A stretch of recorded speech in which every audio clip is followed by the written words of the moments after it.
The reading this morning is from Psalm 1 and from the book of the prophet Jeremiah, chapter 17, verses 7 and 8. Psalm 1. Blessed is the one who does not walk in step with the wicked, or stand in the way that sinners take, or sits in the company of mockers, but whose delight is in the law of the Lord, and who meditates on his law day and night. That person is like a tree planted by streams of water, which yields its fruit in season, and whose leaf does not wither. Whatever they do prospers. Not so the wicked. They are like chaff that the wind blows away. Therefore the wicked will not stand in the judgment, nor sinners in the assembly of the righteous. For the Lord watches over the way of the righteous, but the way of the wicked leads to destruction. Jeremiah. But blessed is the one who trusts in the Lord, whose confidence is in him. They will be like a tree planted by the water, that sends out its roots by the stream. It does not fear when heat comes. Its leaves are always green. It has no worries in a year of drought, and never fails to bear fruit. All right. Hello. Thanks, Grant. You're doing an excellent job. How did everybody find these passages? What stood out to you from these passages? Let's hear it. Nikki. Water, nutrients, yes. Food. Food is always important. Laurie. Roots. Because if there's a drought for a year, how does that tree get watered other than having a very deep root and being rooted in God? That's right. Deep roots.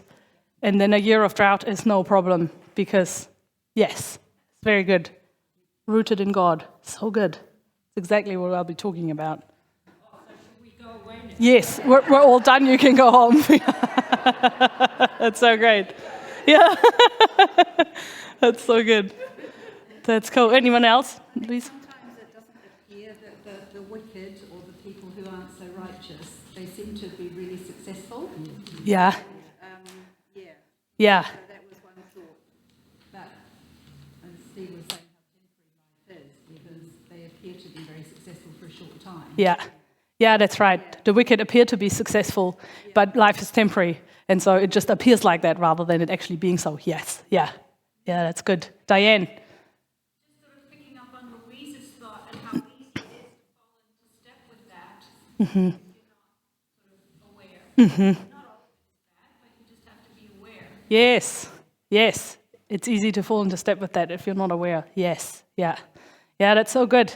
I had not known that there was another passage in the Bible that talked about trees planted by water. Did you guys know the Jeremiah 17 passage? Who has heard it before? That is awesome. I had never heard it before, or not consciously anyway. And when I was on my sabbatical, I was down in Wellington visiting some friends, and they prayed for me, and they had this passage as a word for me. And I was like blown away because I was like, this is so great. There's someone which I know really well, and I've heard many times, and then the Jeremiah passage basically takes it further. Like the thought from Psalm 1 gets taken further in Jeremiah 17. It's amazing. That's what we'll be talking about today. But first, I wanted to say I love trees. Who else loves trees? Yeah, heaps of people, eh? Trees are awesome.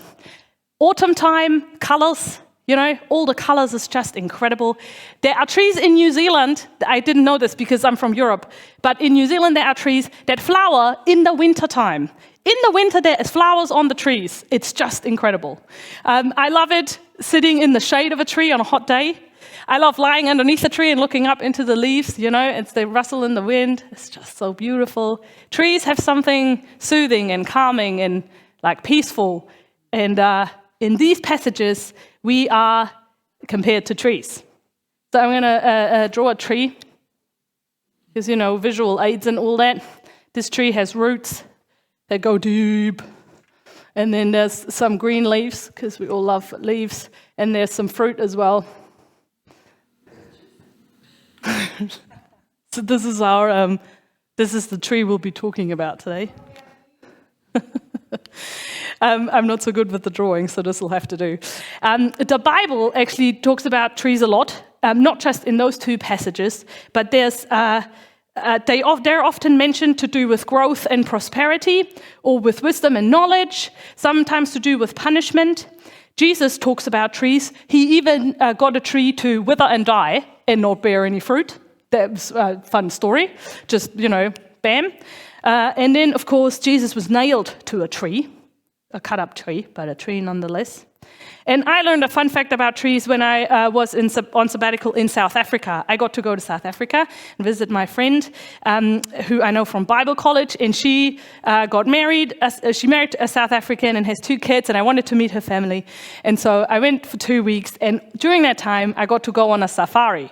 Now, if you've never been, you really must go. It is incredible. Like, the animals that you only know from movies and picture books and the internet and postcards suddenly come to life, like right there.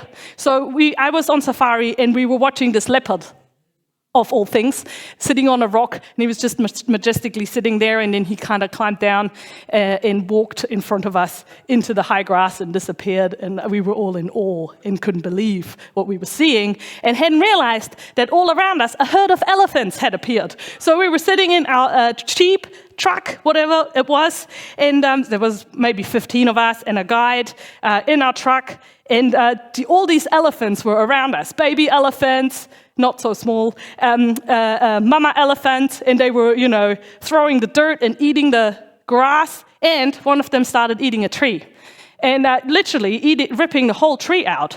And we were like, how are there still trees in this national park when the elephant comes along and just eats the whole thing? And the guide said, funny thing about these trees, when an elephant starts eating the tree and the roots realize they're being loosened, they go, hang on, something's not right. They send a signal to the leaves, and the leaves turn bitter. And the elephant goes, this tree doesn't taste good anymore, I'm going to leave it, and walks away and eats something else. Isn't that just amazing how a tree, does that? I couldn't believe it. Fun fact about trees. Another thing about trees that happened on my sabbatical was my parents, or my extended family rather, have a couple of apple orchards around the town that my parents live in. They've been passed down through generations. It used to be a thing in Germany that you had some land and everybody had apple trees. They grow well. Anyway, we have some apple trees, and in the wintertime, because of course it was winter while I was there, you prune them. And so I have been fascinating with gardening recently, and so I said, Dad, you must teach me how to prune apple trees. So on one Saturday, he got the whole family out. My brothers came as well. They were playing around with a bonfire, but I learned how to prune apple trees. So if you have any apple trees and they need pruning, I'm your woman. Just saying. Anyway, I loved it. It's so good to be connected with the earth, I find. This is a New Zealand concept that I am very much on board with. Enough of that. Trees. For them to grow, they need soil, light, a bit of room, and water, which is, of course, what we're talking about today. They go through seasons. There's seasons of growth, seasons of bearing fruit, seasons of dropping their leaves, seasons of lying dormant, and it looks like they're not doing very much, and then it all starts again. Seasons of growth, seasons of fruit, and so on.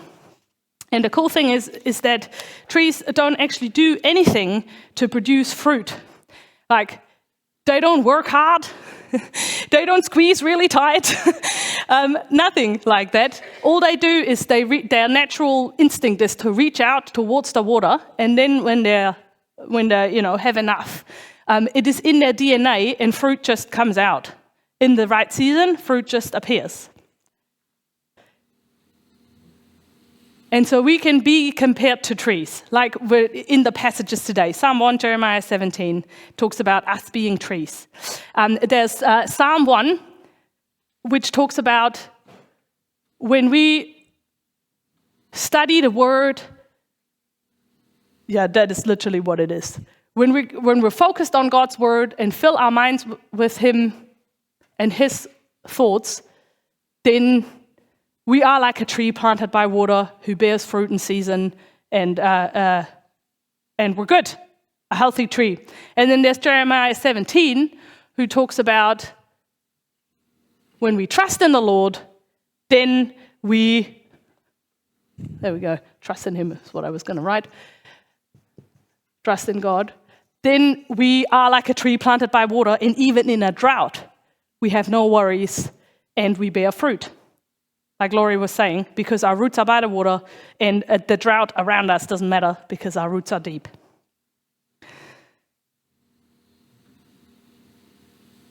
This is a little bit of also stories from my sabbatical, this sermon, and learnings about what I was thinking about. I had 3 months off at the beginning of the year, which was a real privilege, and I had a really blessed time. I went to Tauranga with Mel, and we spent a week going swimming in the ocean and going for walks and eating ice cream and watching the fireworks on New Year's Eve, that kind of thing. And then I traveled to South Africa, which I already said, to visit my friend near Johannesburg. That was awesome. And then I spent 7 weeks in Germany visiting my family, and I stayed with my parents for most of that time, but from there I took trips to visit friends all the way in the north of Germany as well, people I hadn't seen in like 10 years, which was awesome. As you know, spending afternoons at my grandparents' house playing board games, playing card games with my mum in the middle of the day. We felt so naughty. And going out for soup. And, just sort of really spending quality time and also just really not doing a lot for 7 weeks. And then I came back to New Zealand, caught up with some people again, watched sunsets over Kapiti Island, even managed to go on to Kapiti Island, which is very exciting. So if you haven't done that yet in your life, I reckon it should go on your bucket list. It is a beautiful place. Very nice trees as well. As well as birds, of course. Bird sanctuary. Yes. And God had invited me during the 3 months to not make many plans. Of course, I had to, book flights and trains, and I had to put some dates in place because people were like, when are you coming? I need to make a plan. But apart from that, I didn't plan anything, because usually in my life, everything is planned. Every hour of the day is accounted for. I have always something to do, like most of you have in your lives as well. And so God said, for these 3 months, just no plans. So I would wake up in the morning and go, what do I feel like today? And most of the days I felt like reading. So I was reading like 10 books in 7 weeks, just because I could.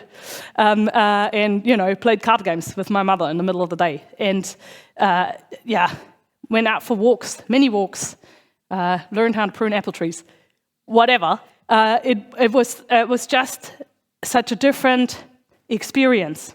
And I was able to be fully present to the people and the situations I found myself in, because I wasn't already thinking about the next thing I was going to do that day or tomorrow, which is usually my reality. So here I am back now, back in life, and I'm trying hard to hold on to being present to my moment and not already thinking about the next thing that is coming today or tomorrow. Anyway, I was a bit like a tree lying dormant. Stuff was happening inside, but it wasn't obvious to the outside. To the outside, I was just sort of hanging around. And I even got bored at times. And that is cool. I like being bored because your brain suddenly kicks into action in a different way. And usually we don't get bored because we always have something to do or someone to see or whatever. So I enjoyed having moments of going, what am I going to do now? It was good. And there were 2 things that I wanted to share today that were happening while I was just sort of hanging around, and God was doing his work in me. Obviously, more than that happened, but those 2 were sort of what I wanted to share this morning. And the first thought was to do with my calling. I have been in New Zealand for 7 years now, and people sometimes ask me, so what's your plan? Are you now settled in New Zealand? What do you do? You obviously don't have a family. What is holding you here? You could be anywhere in the world. What are you doing in New Zealand? Well, I love it. But what happened was I got to Germany after already having been in South Africa for 2 weeks, and I felt homesick for New Zealand This has never happened before in my life. Usually I'm in New Zealand feeling homesick for Germany, and this time I was in Germany feeling homesick for New Zealand. And I was like, ooh, I think God is telling me something here. On the one hand, I now have two families that are close in my heart. My original family in Germany and my New Zealand family, the people I live with and share life with here. And then also, this is my call. Being in New Zealand is where I am called to be. So I'm not going anywhere. I'm very much called to New Zealand.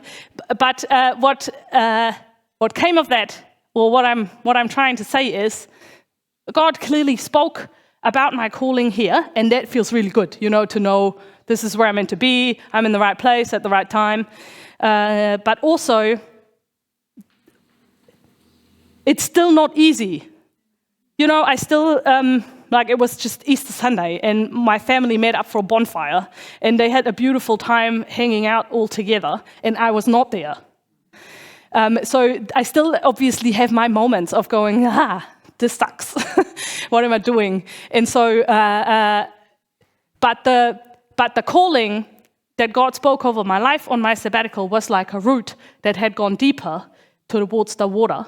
And so now when I have the moments of, but I wish I was with my family today, I can go, it's okay, because God is here and He has got me. And I will be okay, and it's okay to miss them, but also I'm fine. So there's a bit of trust in God that was established through Him speaking to me and to me about me realizing things. And then the other big thing that He was talking to me about during my sabbatical was my perceived lack. So you know how Psalm 23 goes, the Lord is my shepherd, I lack nothing. I can never agree with that. I always feel like I lack something. It's like how Jeremiah 17 talks about the drought that comes?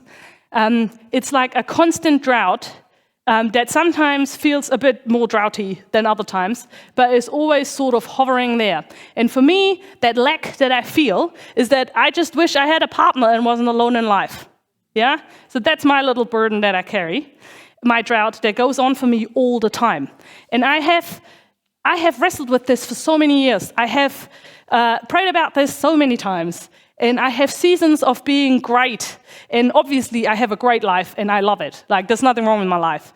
But there's always sort of this niggling drought bit going on of, but it would be so nice, But what if I was like everybody else and also had a partner? Like, I feel a lack. And I reckon that most of us feel a lack of some kind in our lives. Now, it might not be the same as for me, but your lack might be not being able to have kids, or being stuck in a job that sucks all the life out of you, or being permanently sick, or still not owning your own home, or having kids that don't love Jesus, or whatever it is for you. I reckon most of us, unless we're already deeply connected with Jesus and could leave that part behind us, but most of us have a perceived lack in our lives. And when it comes to Psalm 23, the Lord is my shepherd, I lack nothing, we struggle. We long for something we don't have. And when we focus on it for too much, it poisons our everyday life with negativity. That's what happens for me anyway. If I think about it too much, then it just ruins my day. And I kind of lose perspective a little bit, and I don't trust God. I don't. Or I say I do, but deep inside I go, oh, please, why haven't you come through for me yet? You say to trust you, and yet here I am still in the same situation. What is that about? I don't really trust Him, not deep down. And that, of course, is the opposite of what Psalm 1 and Jeremiah 17 talk about. Because when we get stuck in the perceived lack of, and I say perceived, because this is just our view on this, my view on this, is I lack something.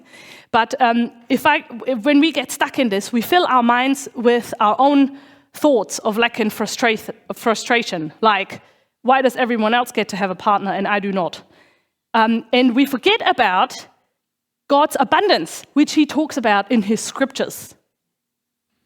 Or if we think back over our lives, we see his abundance. Or if we talk to other people, we see his abundance. So we fill our minds with thoughts of lack rather than with scripture. And then I put my trust in what I can see or with my human mind imagine. So I'm already 35, I'm never going to meet anybody. Or all the Christian men are already taken. There's no chance for someone like me, you know? That's the human way of thinking about this situation. Whereas if I had filled my mind with his thoughts and I had put my trust in him, then then I would realize that anything is possible for God. And I would realize that he wants to meet me in the waiting. And I would realize that he could work a miracle. Or I would realize that what I feel is a lack isn't actually a lack at all. And I'm good because I'm with him. Now, I'm not saying that we can't be honest with God and can't tell him how we're feeling, because we can. The Bible Psalms are full of people honestly talking about how they're feeling, and it is good. We need to go to Jesus and honestly say how we feel.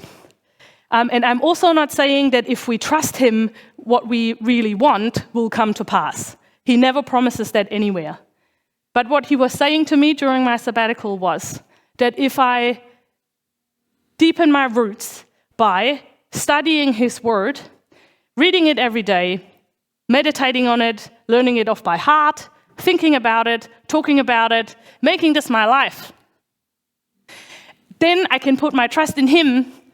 And then when I feel like there's a drought, my roots are so deep that the drought doesn't affect me. There will be no anxious thoughts, and I will still bear fruit, even though there's a drought. I just find this concept incredible, that if there is a drought, you cannot be anxious. You cannot be anxious if you put your trust in God. That sounds like a great life for me.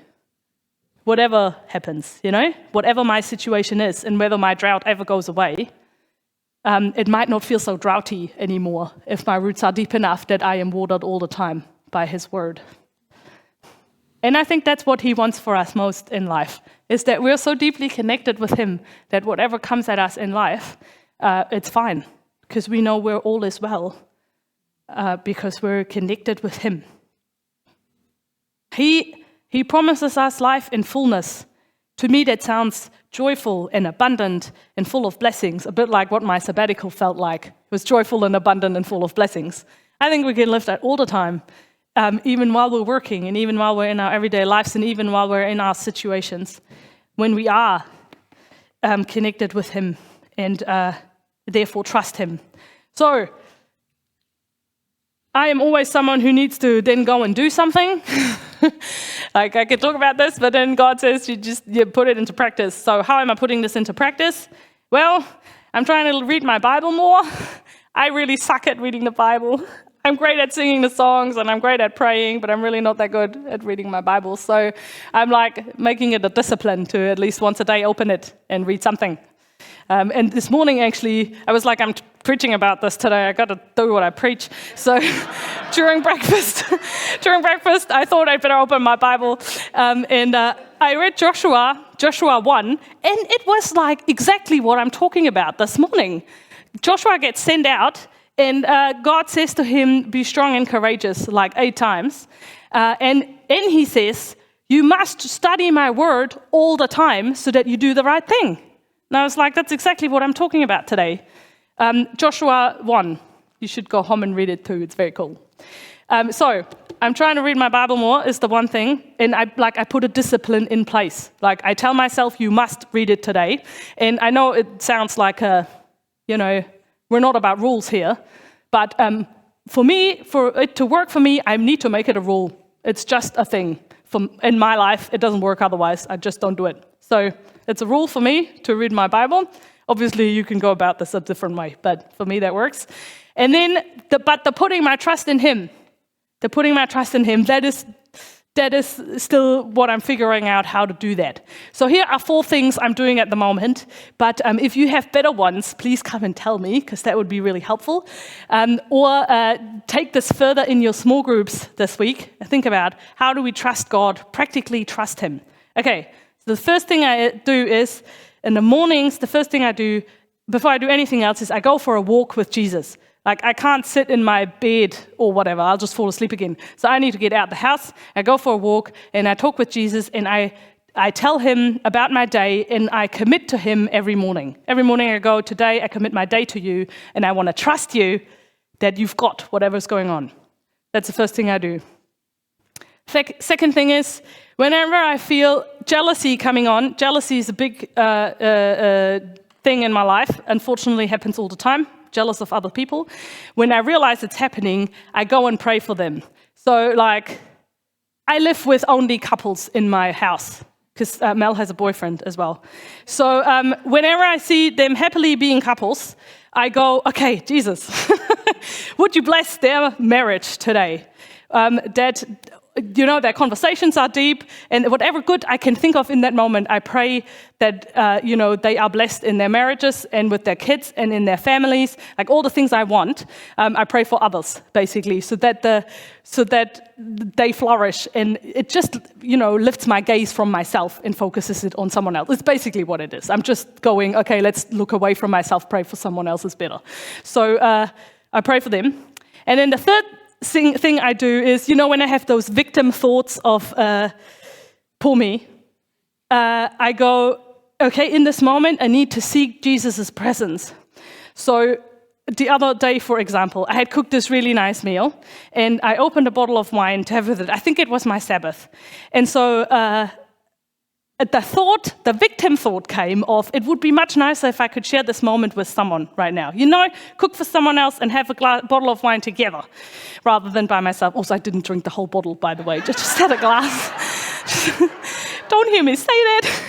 So I had the victim thought of, I would rather do it with someone else. And Jesus was like, I'm here. So it's like, okay, I'll have my glass of wine with Jesus. So I toasted with Jesus, and I talked with him about my happiness about this really nice meal. It turned out really well.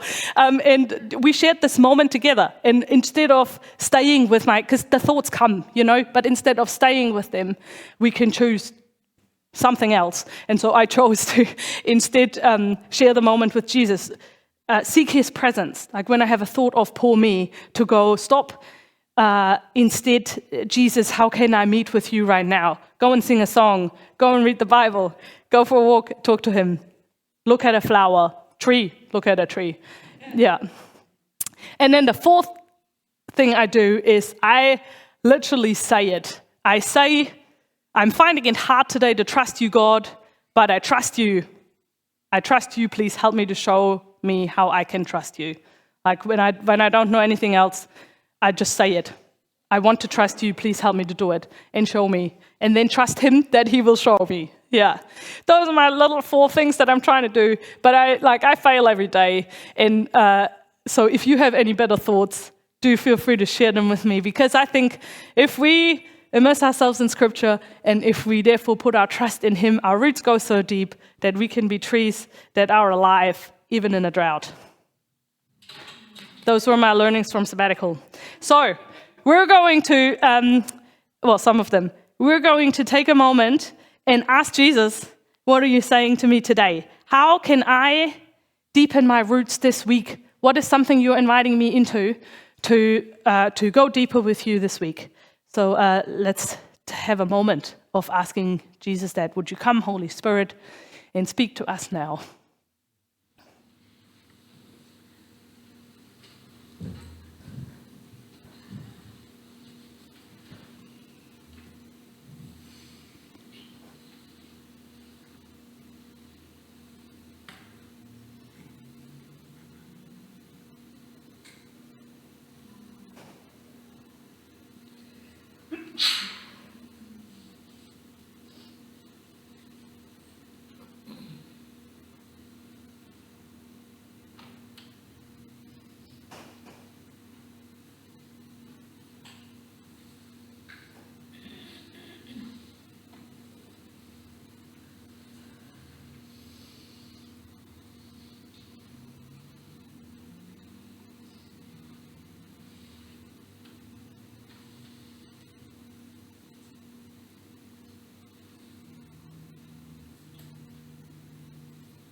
God, you are so good. You have given us everything we need to be able to follow you with all our hearts. And I pray that you once again inspire us to do that. I pray that there's a flame started in us today that grows into a fire that we can't put out. That all we want is to run after you and to dig deep into your word and dig our roots deep into your presence. God, for those of us who struggle to realize that you're there or notice your presence with us, I pray, God, that this week you surprise us and that we're overwhelmed by meeting you in whatever situations we find ourselves in. And for those of us who have a habit of entering your presence and spending time with you, I pray that we will go deeper this week and we will seek you further. You have plans to prosper us and not to harm us. And I pray that we will step into that. And I pray that we put our trust in you and not in ourselves or in our circumstances, but in you only. Thank you. Amen. We will talk about this in our small groups. If you're not in a small group yet, please let me know. I would love to place you somewhere. Shameless plug at the end of my sermon. Yes, we are going to sing our final song. Yes, so take a moment to gather yourself.